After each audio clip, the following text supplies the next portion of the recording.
అందరికీ కూడా శుభాశీస్సులండి. South India సర్వాధికారి యూట్యూబ్ ఛానల్ ద్వారా అనేక మంచి విషయాలన్నింటినీ కూడా తెలియచేయడం జరుగుతుంది. మంచిని స్వీకరించండి, చెడు ఉంటే వదిలేసేయండి. అలాగే ఇదే కాకుండా ఈ రాశి వాళ్ళకి ఈ యొక్క శ్రీ శాలివాహన శకం విశ్వావసునామ సంవత్సరం మార్గశిర మాసం డిసెంబర్ నెల ఈ రాశి వారికి ఏ విధంగా ఉండబోతుంది? ఒక మాటలో చెప్పాలంటే సింహరాశి వారికి ఈ మార్గశిర మాసంలో సంతోషకరమైనటువంటి జీవితము, ఆనందమయమైనటువంటి జీవితము, ఆహ్లాదకరమైనటువంటి వాతావరణము, అలాగే కుటుంబంలో కూడా ఒక విశేషమైనటువంటి పాజిటివ్ ఎనర్జీతోటి సంతోషకరంగా జీవించడం అనేది అధికంగా కనపడుతుంది.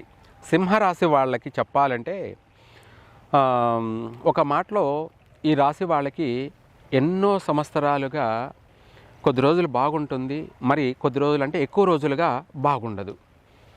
ఏదో ఒక రకంగా ఆర్థికంగా బాగుంటే ఆరోగ్యంగా బాగుండదు.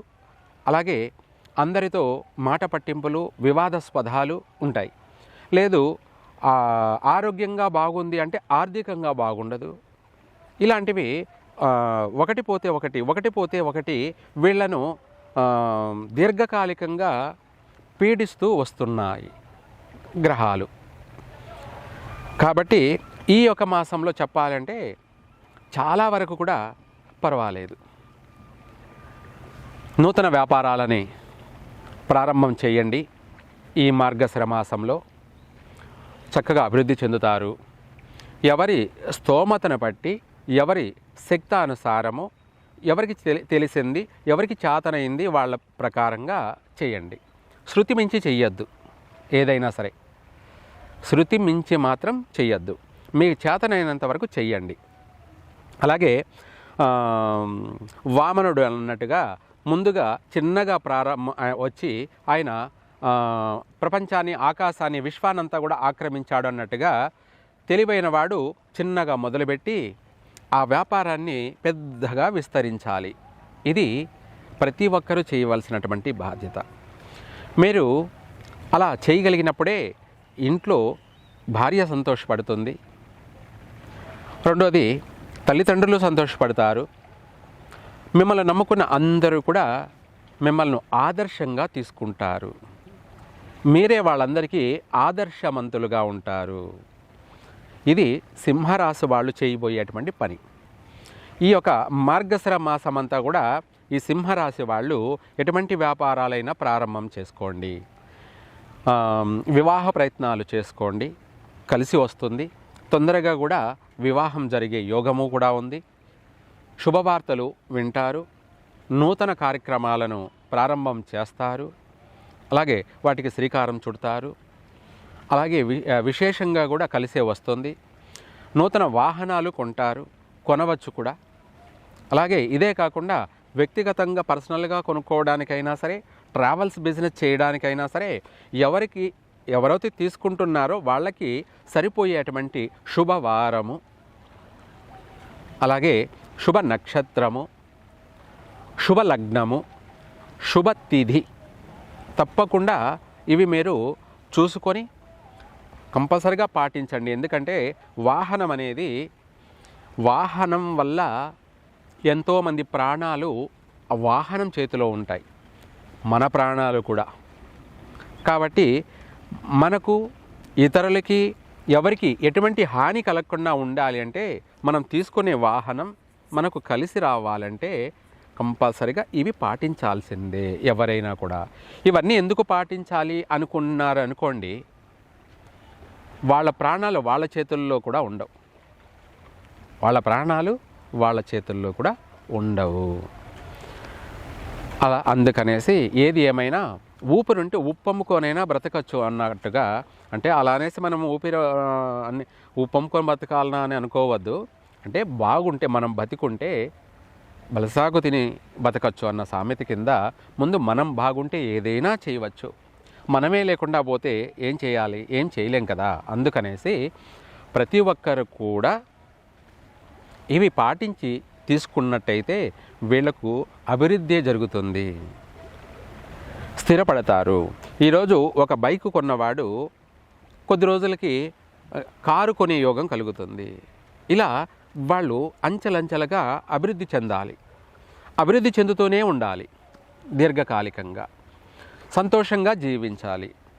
ఇది తప్పకుండా జరుగుతుంది. కానీ అందులో మనకు కాన్ఫిడెన్స్ ఉండాలి, అంటే బలమైనటువంటి మనోసంకల్పం అనేది ఉండాలి. ఆ సంకల్ప బలం అనేది ముందు వాళ్ళపైన వాళ్ళకే నమ్మకం కలగాలి.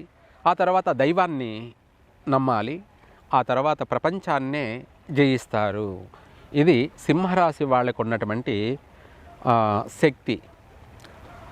దీంట్లో ఒక సామెత కూడా ఉంది, అంటే ఒక కథ. ఆంజనేయుని శక్తి ఆంజనేయుడికే తెలియదని అంటారు. అంటే ఏమిటంటే ఆయన శాపగ్రస్తుడయ్యాడనమాట. ఆయన మతి చెలించి అజ్ఞాని అయి, అంటే ఏది గుర్తు లేక ఆయన దైవారాధనలో అంటే తపస్సులో నిమగ్నమై ఉండిపోయాడనమాట. ఆయన శక్తి ఏమిటో ఆయనకు తెలియచేసిన నాడే ఆయన వీరత్వం, ఆయన యొక్క శక్తి ప్రపంచానికి చాటి చూపించాడు. అట్లాగా సింహరాశి వాళ్ళకున్న శక్తి, వాళ్ళకున్న టాలెంటు, వాళ్ళకున్నటువంటి సర్వకళలు అనేది ఉన్నప్పటికీ శాపగ్రస్తులై పడి ఉన్నట్టుగా, ఇందాక అన్నట్టుగా ప్రతి దాంట్లో వాళ్ళు డల్ అయి ఉన్నారు. అది కాస్త ఈ మార్గశిర మాసంలో మళ్ళీ పునఃప్రారంభమవుతుంది. వాళ్ళ శక్తి ఏమిటో, వాళ్ళ టాలెంట్ ఏంటో 10 మందిలో వాళ్ళ యొక్క దాన్ని ప్రూవ్ చేసుకోగలుగుతారు, వాళ్ళు నిరూపించుకోగలుగుతారు, ప్రతి రంగంలో కూడా రాణించగలుగుతారు. విశేషమైనటువంటి అభివృద్ధి ఉంది. ఇంకా కూడా ఈ విషయాలే కాకుండా ప్రతి విషయాలలో కూడా, అంటే ఎవరు ఏ వృత్తి చేస్తున్నారో వాటిల్లో కానీ, ఇంకా మిగతా అన్ని విషయాలలో కానీ వీళ్లకు కలిసి రావడానికి, ఆరోగ్యపరంగా బాగుండడానికి, అనుకున్న పని త్వరగా నెరవేరడానికి, శత్రు వినాశనం జరగడానికి, శత్రువులే లేకుండా పోవడానికి, నరదృష్టి పూర్తిగా ప్రక్షాళన జరగడానికి, దీంతోపాటు వీళ్లకు అమితానందంతో వీళ్ళ యొక్క జీవితాన్ని సాఫీగా ప్రశాంతంగా సాగించుకోవడం కొరకు ఆంజనేయ స్వామి మంత్రాన్ని, ఆ యొక్క మంత్రాన్ని తెలియచేస్తాను. ఆ మంత్రాన్ని రోజు ఉదయం నిద్ర లేవగానే పఠించండి, లేదంటే సాయంత్రం పనుకునేటప్పుడన్నా పఠించండి. ప్రతిరోజు ఈ మంత్రాన్ని పఠించడం వల్ల ఇంట బయట విజయులై అజేయులై అన్నిట్లోనూ తప్పించుకుని జీవిస్తారు. ఎటువంటి ఉపద్రవాలు రావు, ఎటువంటి కష్టాలు రావు, ఎటువంటి నష్టాలు రావు, ఎటువంటి ప్రమాదాలు జరగవు, ఎటువంటి ప్రాణ నష్టాలు జరగవు, అలాగే ఆరోగ్య నష్టాలు కూడా జరగవు. చక్కగా ప్రతి విషయంలో కూడా మీరు కలలో కూడా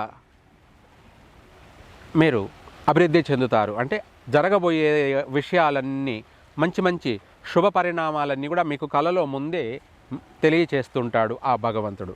వాయువేగాన వాయుపుత్రుడు, వాయువేగాన మీకు పాజిటివ్ అయినటువంటి ఆలోచన థింకింగ్ని ప్రసాదిస్తూ ఉంటాడు. అదే ఆ యొక్క వాయుపుత్రుని యొక్క లక్షణాలు. అందుకనేసి ఈ యొక్క ఆంజనేయ మంత్రాన్ని పఠించండి. ఓం అంజనాసుతాయ విద్మహే వాయుపుత్రాయ ధీమహి తన్నో హనుమత్ ప్రచోదయాత్ అనే మంత్రాన్ని పఠించండి. మరలో ఒకసారి ఈ మంత్రాన్ని తెలియచేస్తా. ఓం అంజనాసుతాయ విద్మహే వాయుపుత్రాయ ధీమహి తన్నో హనుమన్ ప్రచోదయాత్ అని ఈ మంత్రాన్ని ఉదయం కనీసం 5 సార్లన్నా పఠించండి, లేదా సాయంత్రం పనుకునేటప్పుడు ఈ మంత్రాన్ని పఠించేసి పనుకున్నట్టయితే ఇంకా కలలో కూడా మీకు ఎటువంటి దోషాలు కనపడవు, కలలో కూడా మీ దరిదాపులకు కూడా రావు. విజయవంతులై మీరు విజయ వీర విహారాన్ని కొనసాగించగలుగుతారు. మీ జీవితాన్ని 3 పువ్వుల 6 కాయల దినదినం అభివృద్ధి చెందుతారు. సర్వే జన సుఖినో భవంతు.